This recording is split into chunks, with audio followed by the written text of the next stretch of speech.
Estamos de regreso a este tercer bloque de Entre Semana, aquí en Primitivos y por supuesto la agencia de comunicaciones Clamor, donde hemos conversado hoy día con distintos candidatos a constituyentes por los distintos distritos de la región de los lagos, tanto del 25 como del 26. Ahora volvemos nuevamente al distrito 25, donde vamos a presentar a nuestro invitado, que ya es parte de la casa, ya es amigo, ha venido varias veces. Me refiero a Juan Carlos Claret, abogado, ¿cierto? Y candidato también a la convención constituyente por el distrito 25. Juan Carlos, bienvenido. Claudia, buenas noches, gracias por la invitación. Es siempre significativo aquí compartir contigo, compartir con el equipo, así que gracias. Muy preciado este espacio. Por supuesto que sí, donde nosotros como medio de comunicación y como agencia tenemos un rol muy fundamental, que es el de informar, ¿cierto?, a la ciudadanía para que pueda votar informado. Más en estos tiempos donde se ha hecho crucial una radio, un canal, redes sociales también. Redes sociales que si tenemos buena internet o buena digitalización, claro, no hay problema, pero no obstante, también me imagino que para ti ha sido importante, el tema de la digitalización en campaña, ¿cierto? Y lo otro, que quizás lo podemos hablar en un reto más, que tiene que ver con el tema de la postergación de las elecciones, pero el tema de la digitalización aquí se ha transformado en un rol importante, ¿no? Cuando hablamos de conectividad, acceso a Internet, considerar que eso ya está incluido en la canasta básica con la que vive una familia desde hace muchos años. No es algo nuevo, no es algo que la pandemia puso de relieve la importancia del Internet, sino que era algo que ya veníamos atestiguando hace mucho tiempo. El tema es que mientras los expertos nos advertían de esta realidad, de la brecha digital que existe en nuestra región, particularmente en nuestra región, porque en Santiago, entre comunas, no es tanto el acceso a conectividad a Internet, pero acá veíamos, por ejemplo, en el archipiélago de Chiloé, es distinta la conectividad que se tiene en Osorno, y también los sectores rurales de nuestra provincia tienen menor acceso a Internet que nosotros. Entonces estamos en una zona donde la brecha digital es grande, y esto es particularmente significativo porque la pandemia, al poner en relieve la necesidad de acceso a Internet, del acceso a un computador, dejó aún más en evidencia la precarización en la que se encuentran muchas familias acá de nuestra provincia, de nuestro distrito, porque el distrito 25 es provincia de Osorno y parte de la provincia de Yanquihue. Entonces, cuando hablamos de digitalización, necesariamente tenemos que empezar a hablar de descentralización del país, porque no es casualidad que frente a la voz de los expertos, las autoridades hayan hecho oídos sordos. Muchas veces cuando escuchan a los de Santiago, pero no escuchan a los de región. Entonces, es ahí importante entonces de que cuando pensemos en el Chile del futuro, tengamos que pensar en un Chile donde los problemas locales son resueltos pertinentemente por las autoridades de acá. Y es ahí donde necesitamos que, claro, el Poder Central transfiera competencias y atribuciones a los gobiernos regionales y al mismo tiempo haya una descentralización económica, porque no sacamos nada con tener un gobernador electo a nivel regional si es que no tiene los recursos suficientes para llevar a cabo la modernización, digamos, y digitalización de nuestra zona. Por supuesto que sí, y qué importante es precisamente el tema de la digitalización, y quedó en evidencia, ¿cierto?, en esta pandemia para la educación. Si bien ya hay o ha habido por muchos años, ¿cierto?, por décadas, una brecha importante entre la educación pública con la educación privada, esto alargó mucho más esta brecha, tomando en cuenta, y te lo comentaba fuera de cámara hace poco, me llama la atención ver y conocer niños que están en cuarto, quinto básico, que no saben leer. Estamos hablando, imagínate, qué va a pasar para estas generaciones que han tenido que vivir este vacío digital o vacío educacional, por así decirlo, en las próximas generaciones, en los próximos futuros de estos jóvenes. Y qué importante ahí tomar nuevamente el tema de la educación, y que va de la mano hoy día con la digitalización. Ahí ocurren varias cosas, porque por una parte es cierto que la brecha que se habla en materia educativa es una brecha no de la calidad del docente, no de la calidad de si la escuela es municipal o la escuela es particular, sino que es la brecha de la desigualdad de bolsillo. Quien nace en una cuna de oro, nuestro país no corrige esa desigualdad de la cuna, sino que la profundiza aún más. Y ese fenómeno es el que estamos conociendo, ese fenómeno es el que está quedando en evidencia en esta circunstancia. Lo curioso en todo esto es que, claro, evidentemente la pandemia exige o impone necesidades para las cuales no estábamos preparados, pese, vuelvo a insistir, que los expertos, los científicos ya hace una década atrás nos venían advirtiendo de que los riesgos de una pandemia son reales y que la amenaza global no era una bomba nuclear, sino que era un bicho, digamos, un virus. Entonces, eso, a pesar de que la ciencia ya tenía, digamos, consenso en eso, nuestras autoridades nuevamente oídos sordos. ¿Y por qué digo esto? Porque cuando surge la pandemia, la discusión entre el gobierno y el profesorado, ¿cuál fue?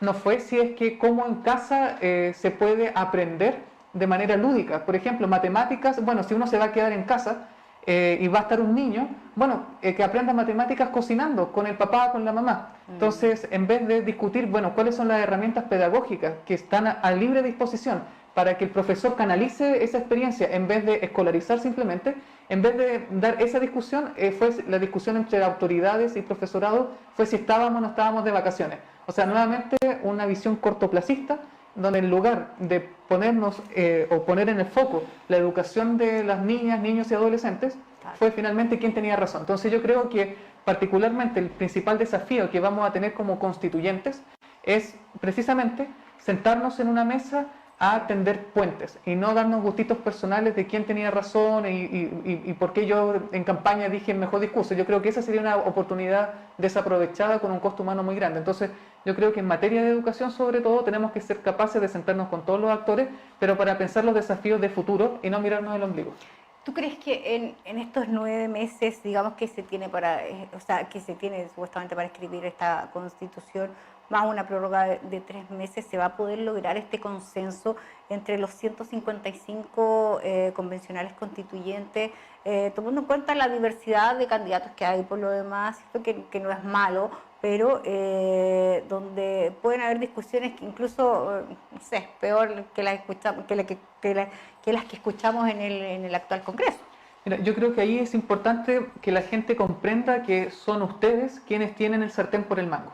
No somos los candidatos los que tenemos el sartén por el mango, son ustedes los que pueden decidir escoger a constituyentes que tengan capacidad de diálogo, que tengan experiencia tendiendo puentes y sobre todo que tengamos capacidad de llegar a acuerdos en poco tiempo. Somos 28 las candidaturas que estamos en el distrito 25 y va a depender de que si usted el 15-16 de mayo va a votar, que en la medida que participe ya va a estar generando un cambio, porque a menor participación es mayor la probabilidad de que los mismos de siempre, por el sistema de lista, que es este sistema electoral que tenemos, a menor participación, mayor peso específico del voto duro de los partidos. A mayor participación, mayor probabilidad tenemos los independientes para aportar una mirada de futuro, una mirada fresca, renovadora respecto al quehacer de la Constitución, no solamente, insisto, para los problemas de hoy, sino mirando y diseñando una Constitución inteligente para los problemas del futuro. Va a depender de la ciudadanía en la medida de que se informe, que se involucre, que va a tenerla y participe, va a tener y digamos va a poder ejercer el control de la elección. ¿Dónde está el problema? Y eso es un desafío que es propio de las candidaturas, es que la brecha de acceso a información es muy grande. Porque para mí es muy significativo este espacio porque podemos conversar con calma y la gente se puede informar. Pero lo cierto es que, por ejemplo, en tiempos de campaña, hasta antes que se suspendiera, uno escucha las radios y puros mensajes, puros eslóganes, no hay profundización y los programas de profundización son todos pagados. Entonces no hay un pluralismo donde vayan a invitar a todas las candidaturas, sino que hay una brecha gigantesca porque los costos, por ejemplo, en radio, en televisión, son enormes. Y yo por eso agradezco este espacio, la gentileza de estos minutos y también de los espacios, digamos, en otros medios de comunicación donde también me han dado la oportunidad de hablar y sobre todo trabajo en redes sociales. O sea, el tener una parrilla informativa es responsabilidad de las candidaturas. Y también ¿Quiénes son los candidatos escogidos de la ciudadanía? También de nosotros como medio de comunicación. Sin duda.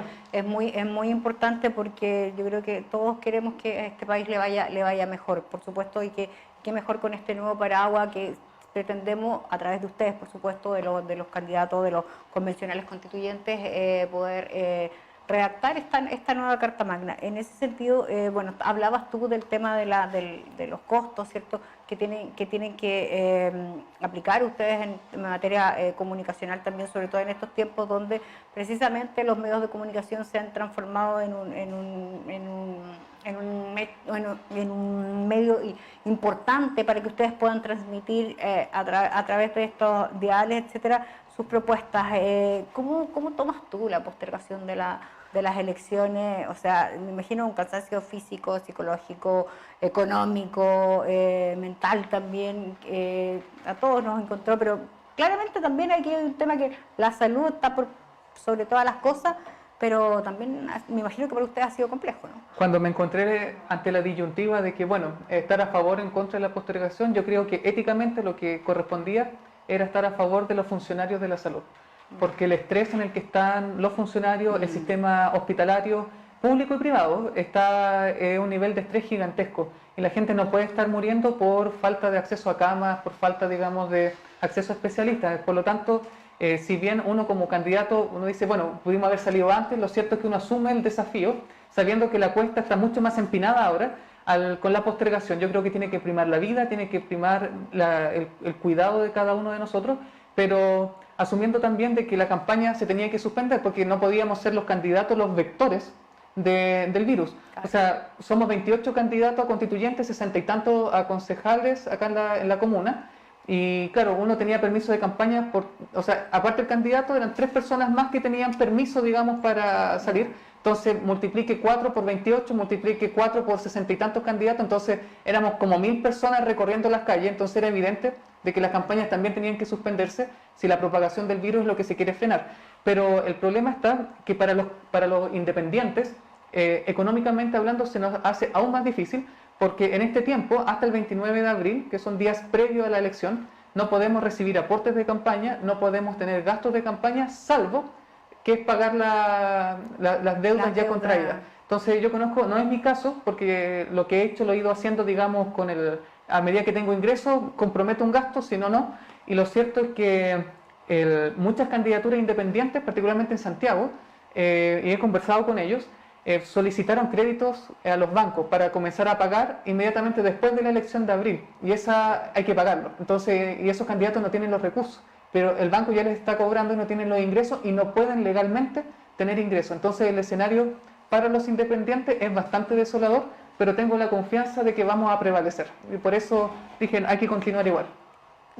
Quiero que por ahí vaya mi próxima pregunta, Juan Carlos. ¿Qué tan complejo, y que me gustaría que mirando a la cámara puedas explicarle a nuestros televidentes qué tan complejo ha sido todo este proceso de ser candidato independiente? Porque en el fondo tú eres uno de los pocos, o creo que dentro de 2 que son independientes, o sea, hay algunos que van por una lista, por un partido, etcétera, pero tú eres independiente, no representando a ningún partido político, a ninguna lista tampoco, tengo entendido. No, yo voy en lista de independientes. Ya. Voy a aprovechar también de explicar eso. Sería súper bueno que nos explicaras el tema. Súper, mire, parto por lo último, cómo funciona el sistema electoral, porque hay mucha confusión sobre eso. Para salir escogido, tener probabilidades de llegar a la convención constituyente por el sistema de lista, que es el sistema electoral escogido para esta elección, lo cierto es que es como un partido de fútbol. Si usted tiene 11 jugadores, tiene mayor probabilidad de ganar que si compite por la lista, ¿cierto? Claro, entonces que si compite solo. El tema está que hasta una conquista que tuvimos los independientes, que vinimos peleando desde diciembre del año pasado, antes no se permitía a los independientes pactar. Es decir, los únicos que iban en lista bajo este sistema eran los partidos políticos. Por eso cuando hay elecciones parlamentarias siempre era la lista de partidos más uno independiente como archipiélago. Conseguimos que el Congreso nos permitiera pactar para que los independientes pudiéramos armar una lista y de esa manera tener más probabilidades de resultar electos. Porque si uno va en una candidatura individual sin lista, lo cierto es que uno no tiene chances. Es como uno no resulta electo. Tendría que tener una votación superior a la votación individual de cada miembro de cada lista para resultar electo. Entonces es muy desigual la cancha si es que uno va solo, va aislado. Por eso es que los independientes sumamos fuerza y logramos constituir esta lista de independientes por la nueva constitución, donde vamos libres de partidos políticos, pero tenemos el compromiso por los cambios. Entonces queremos aportar desde nuestra experiencia académica, desde nuestra experiencia profesional, desde nuestro compromiso social, a que lo mismo de siempre no se apernen en el poder y en la constitución la aprovechen, digamos, para mantener el statu quo, es decir, el estado actual de las cosas. Ese es más o menos el ¿Cuántos sistema. independientes van, por ejemplo, acá por el distrito 25? A ver, en mi lista somos 3 que somos independientes por la nueva constitución, también hay otras listas, nuestras voces también son candidatos independientes, entonces hay otras listas de independientes, hay otros independientes que van en lista de partidos políticos, pero el voto que usted haga por esa candidatura independiente no es para que ese independiente salga, sino que va, matemáticamente hablando, a contribuir a que resulten electos las candidaturas de partidos ¿Y políticos. qué pasa con los pactos y subpactos? Ya, es que, por lo mismo, o sea, nosotros como listas independientes no tenemos la posibilidad de hacer subpactos. O sea, nosotros vamos O listas sea, es más independientes. difícil la posibilidad que tienen de salir, ¿o no? O sea, es que los que vamos en lista de independientes vamos con el mismo compromiso. Entonces, si usted, por ejemplo, si de mi lista yo soy el más votado, yo voy a salir. Entonces, pero ¿qué es lo que ocurre en las listas, por ejemplo, de partidos políticos, donde también hay algunos independientes que van dentro de la lista de partidos políticos? Por ejemplo, va Luisa de la Prida y Cecilia Cram, como independientes dentro de partidos políticos. Esos votos de ellas van a contribuir, digamos, a que la lista de partidos tenga mayor votación y puede ser que resulte electo otro candidato que no sea necesariamente la independiente que va dentro de esa lista. Por eso es que yo no acepté ir en lista de partido político, porque uno, nunca he militado, mi identidad no es la militancia, pero al mismo tiempo no quería contribuir a que mis votos, si es que yo no resulto electo, no tengo una mayoría aplastante, digamos, como para resultar electo, contribuya a que un miembro de partido político llegue entonces a la convención constituyente. Yo sé que el proceso electoral puede ser complejo, a mí me costó harto entender el sistema de ON, se llama, o sistema proporcional, porque es un sistema que uno dice, bueno, el que tiene la mayor votación gana, uno dice cuando escoge alcalde o presidente, es así. Pero para escoger constituyente es un enredo bastante grande y por eso invito a la ciudadanía, si tiene redes sociales o en YouTube me pueden buscar, yo he hecho videos explicando el sistema, cómo funciona. Bueno. Y lo importante es que la ciudadanía tenga claro que si vota en una lista por un miembro de una lista de independientes, como es mi caso, no va a estar votando para que resulte un miembro de partido político escogido, sino que va a estar contribuyendo a que esta candidatura llegue a la convención constituyente. De eso somos garantía. No somos garantía que vayan a resultar electos, digamos, personas que representan el estado actual de las cosas. Pero en tu lista también debería salir una mujer, ¿o no? Es que la paridad opera en virtud de cuáles son los constituyentes realmente escogidos.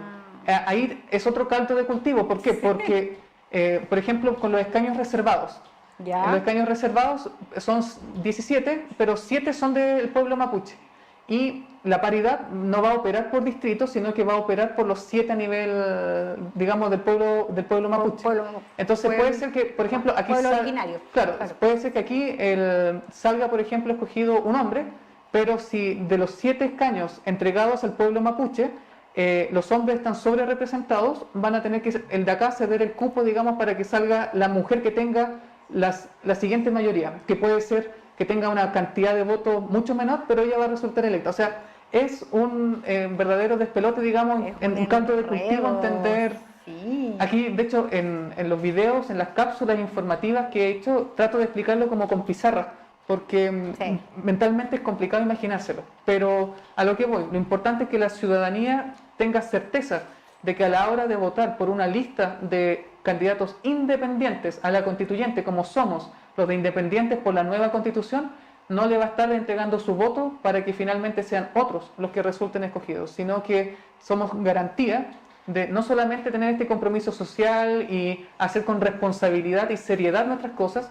sino que también somos garantías de que su voto va a valer lo que usted quiere que valga. Si vota por mí, va a estar, digamos, permitiendo de que yo llegue a la papeleta. Si vota por otra persona en lista de independiente, va a permitir eso. Si vota por un independiente en cupo de partido político, va a estar contribuyendo a que la votación de ese independiente termine sacando a otra persona que no sea el por el que usted votó. Sí, es un juego ahí bastante complejo. Sí, bien complejo. Un día vas a venir con una pizarra y nos vas a explicar. Con gusto lo puedo explicar. Sí, Juan Carlos, me dice que estamos en la hora, te dejo algunos segundos ahí para que puedas hacer la reflexión. ¿No puedes decir vote por mí, por favor? Gracias por el tiempo. Pasó volando estos minutos. Es importante tener estos espacios de diálogo porque lo que más falta es precisamente tener capacidad de diálogo. Generalmente se dice de que para el proceso constituyente la gente tiene muchas sobreexpectativas. De hecho, es común escuchar en la prensa que se dice no, hay que bajar las expectativas de la gente. Mi experiencia aquí en el distrito es todo lo contrario, de que hacia el proceso constituyente son más las sospechas que digamos, la confianza.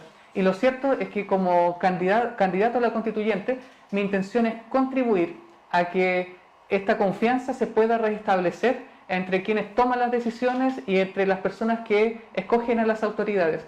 Yo no me estoy postulando para dejar mi nombre instalado y después probar suerte siendo diputado o senador. Lo he dicho en varias ocasiones, mi intención es ejercer mi profesión, que son las leyes, y después postular a la Academia Judicial para ser juez. Entonces, ¿por qué decidí comprometerme? Decidí comprometerme porque como joven comprendo todos los obstáculos que tenemos los jóvenes para iniciarnos laboralmente, para desarrollar nuestro proyecto de vida. Porque como hijo veo el sacrificio de mi mamá, que ya está jubilada y que las pensiones no alcanzan. Entonces son demasiados los obstáculos que tenemos en este país para desarrollarnos, y esa cancha no es casualidad, tiene su origen en la Constitución, y por lo mismo desde la Constitución, en una nueva Constitución, podemos empezar a desarmar este ovillo de lana, digamos, que nos entrampa y nos obstaculiza. Y por lo mismo es importante, y con esto ya termino, que tu voto no sea al azar, que si vas a votar el 15-16 de mayo no votes, no conozco ninguno, pero el que me suena, sino que vota con información. Involúcrate, estamos en redes sociales, estamos en distintas plataformas para que de esa manera puedas votar en conciencia, votar informado, porque aquí no se puede perder ningún voto, porque un voto perdido es un voto que va a permitir que los mismos de siempre se queden, digamos, apernados ahora a nivel constitucional. Perfecto, muchas gracias. Gracias, Claudia. Muchas gracias, Juan Carlos, y nos vemos pronto, por supuesto. Con nosotros ahí Juan Carlos Claret, abogado y también candidato a la Convención Constituyente por el Distrito 25. Y como lo dicen todos los candidatos, así que la responsabilidad que tenemos nosotros como medio de comunicación y ellos como candidatos es que usted pueda votar informado en las próximas elecciones. Nos vemos, nos despedimos. Hasta pronto.